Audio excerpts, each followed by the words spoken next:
নমস্কার সকলকে। আজকে আমার এই বাগান থেকে পুজোর আগে করা বোধহয় শেষ ভিডিও। এরপর যা হবে সব পুজোর পর।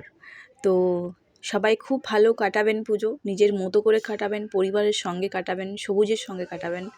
গাছপালা যারা নতুন শুরু করতে চান তারা অবশ্যই শুরু করবেন এবং আমার এই ভিডিও বা আমার এই ছোট্ট পরিবারটিকে সবার সঙ্গে শেয়ার করে দেবেন, যাতে করে অনেক গাছের আইডিয়া তারা পেয়ে থাকে এবং নতুন করে শুরু করতে পারে।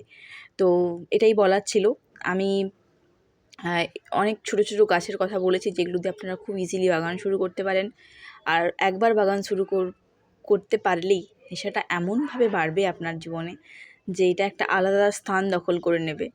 আর গাছপালা আমি খুব ভালোবাসি, করতে ভালোবাসি, বিশেষ করে ইনডোর গাছগুলো যেগুলো বলে। তো আপনারা সবাই শুরু করুন গাছ করা, ভালো লাগবে।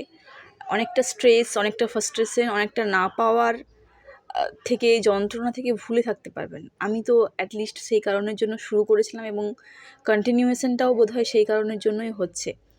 যত ফ্রাস্ট্রেশন, যত দুঃখ, যত ডিপ্রেশন মানুষ তোমাকে দেবে, সেখান থেকে একমাত্র মুক্তির উপায় বোধহয় এই গাছপালাগুলোই, আমার কাছে অ্যাটলিস্ট।